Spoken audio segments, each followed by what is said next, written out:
Hi everyone, 大家好. Welcome to the first episode of Growing Up with Chinese, 成长汉语. My name is Charlotte McInnes, and in this show I'll be helping all of you learn some very basic and useful Chinese. Now, I realize that some of you might be thinking right now, why should I learn Chinese? What does China have to do with me? Well, different people will give you different answers, and I'll give you my answers today. China is a country with over 5,000 years of history, exploring the various facets of Chinese culture, Chinese life, Chinese inventions and tradition, and you can't forget Chinese language. All of these aspects that have developed over these 5,000 years is fascinating, exciting, and really quite unique. Think of Kung Fu, or Kung Fu as some of you might know it, or even Chinese food, which is delicious, or, can't forget, traditional Chinese medicine. This is one of the founders of traditional Chinese medicine. By learning how to speak Chinese, all of these wells of incredible information become more accessible to you. If you visit a foreign country and can speak the language of the country, you're going to have a completely different experience than if you don't speak a word. So, why should you learn Chinese with us here on Growing Up with Chinese? Well, a team of professionals have put their heads together to design a show specifically for teenagers. But of course, everyone's welcome to watch. And don't worry, it's not all going to be work. We also have clips of Mike, Xiaoming, and their teachers and friends to help demonstrate what we'll be learning. And we will also be covering various facets of Chinese culture, history, and everyday life in the show's Cultural Spotlight segment. So I dare say you won't get bored. And finally, just so you all know a little bit more about me, as I will be seeing you every show, I was born in the United States and moved to China with my family in 1988. I was 7 at the time, and yes, if you do the math, you can figure out how old I am.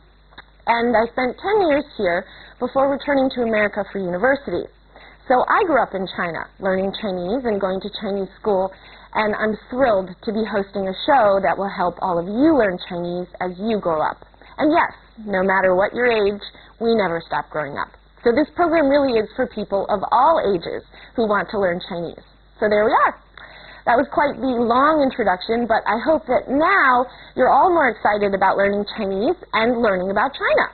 Okay, how? Our topic for today is greetings, very important phrases to know in any foreign language. Xiaoming, a Chinese boy, is center stage here in Beijing today as he prepares for Mike, a high school exchange student, to arrive. So let's take a look right now and see what Xiaoming is up to.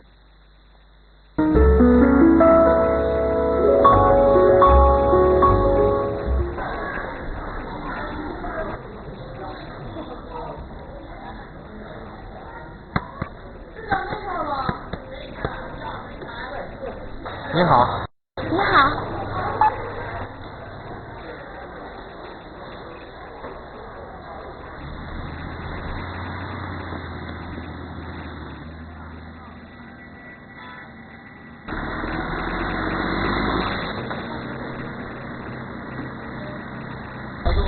你好。你好。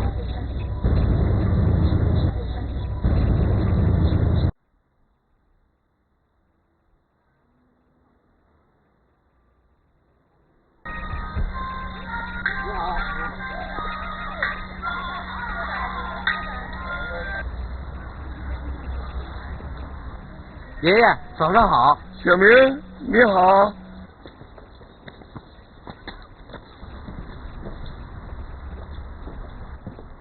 琳琳、小新，你们好。小明你好。小明你好。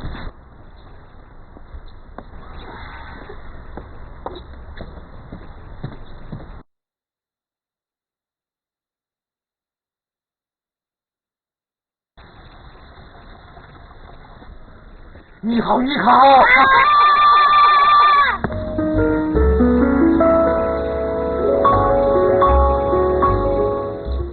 Xiaoming certainly knows a lot of people, doesn't he?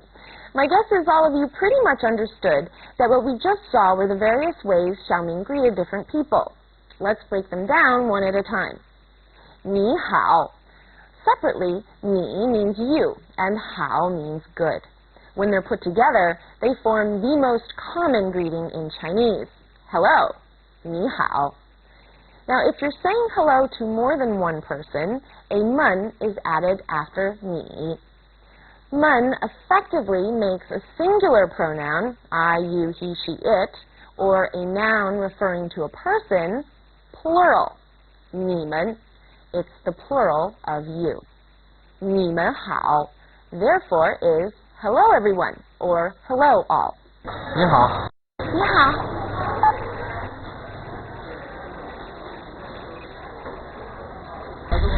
你好。你好.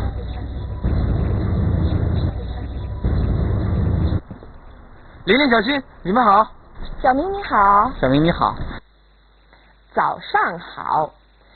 You're guessing correctly that this is a greeting. This phrase shares the 好 that the other two have.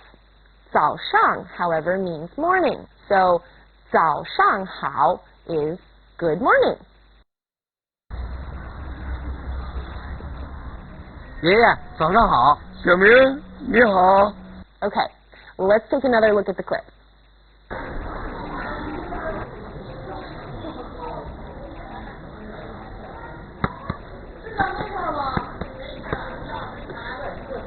你好。你好.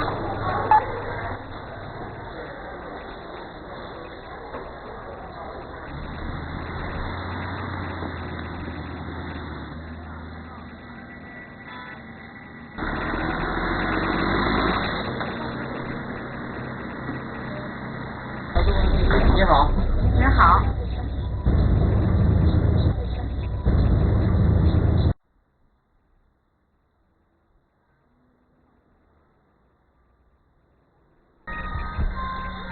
Yes.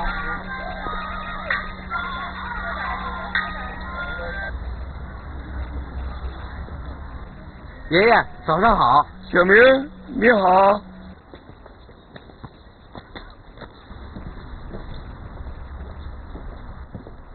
玲玲、小新，你们好。小明你好. 小明你好。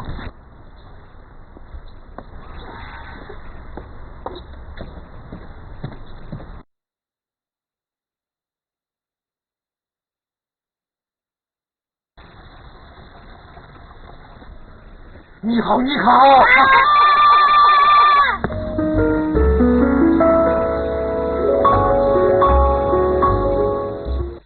Alright, that just about wraps up today's general overview of the dialogue. Now it's time to get into some specifics. Before we move into today's vocabulary, I want to ask you all a question.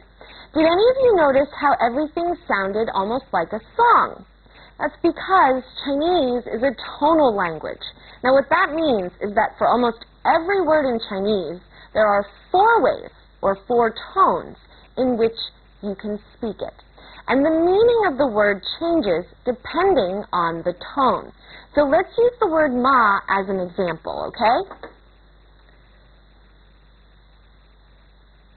So, ma, we need it 4 times because there are 4 tones. We've got our first tone, second tone, third tone, and fourth tone. Ma, ma, ma, ma. Ma, ma, ma, ma. So, there are 4 tones, and for every tone, the word ma has a different meaning, or sometimes different meanings. Now, it might sound kind of confusing right now, but don't worry. It's not too hard to grasp, and you will all get plenty of practice with tones. So now let's take a look at today's list of vocabulary words. 你, you. 你, 您, you. It's the formal usage of the word you. 您, 们. Suffix. It's used to form a plural number when added to a personal pronoun or a noun referring to a person. 们. 好, good. 好. 早上, morning. 早上. 爷爷, grandfather. 爷爷. Okay, it's time to switch gears for a minute. Now, regardless of where you're from, I want all of you to think for just a second about how you greet someone in your culture if you don't say anything. I'm from the United States. I can think of a bunch of ways I might greet people depending on how familiar I am with them. I might hug them. I might kiss them once on the cheek. I could do a fancy handshake or just a plain handshake, or I might even hold both their hands. It's all quite physical, isn't it? Well, in general, physical greetings in China are quite reserved. In ancient times, men greeted each other like this, and women would greet people like this. People rarely made physical contact in public. Now, of course, times change. Now, you see all kinds of physical greetings taking place. But overall, especially compared to how physical American greetings can be, physical greetings in China are still relatively restrained. You see handshakes and head nods mostly. Among young people, you might see a hug exchanged, but that's probably about it. Now, growing up here, my Chinese friends always joked with me about giving me a Chinese hug. They would reach across and squeeze my arm, like this. Now, that's quite an affectionate way to acknowledge someone here.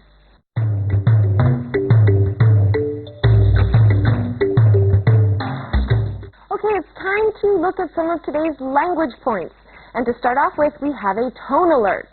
Now, did all of you notice that both ni and hao are third tone characters? There's a rule for two third tones if they come next to each other. It's way too hard to make your voice do them side by side. Try it really quick. Ni, hao. Now try it quickly. It's hard, huh? Well, when two third tones are side by side, the first one becomes a second tone, like this.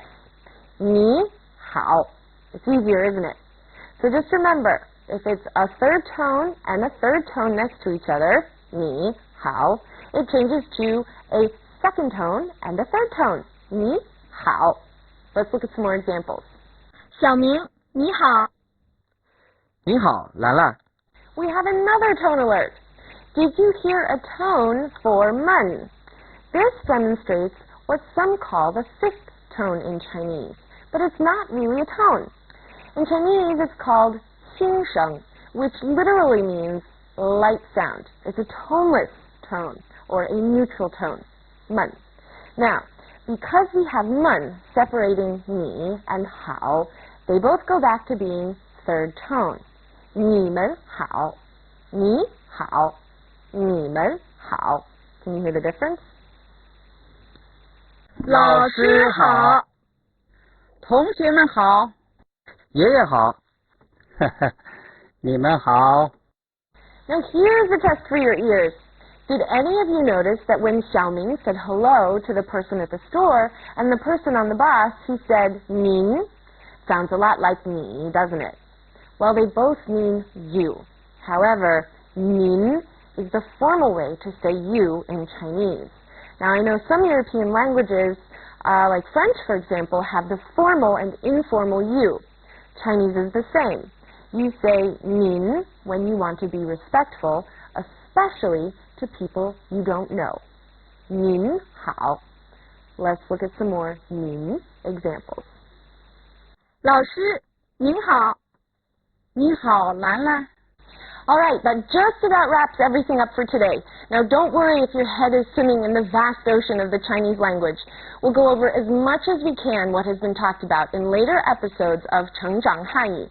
And you can always visit our website to review. Now, please feel free to also send us letters about the show or anything you might have questions about or any comments you might like to make. We'd love to hear from you. And whenever there is time at the end of the show, some of those letters will be read out loud, and I'll do my best to answer any questions you might have. Good luck with your Chinese studies, everybody. 加油! See you all next time. 再见.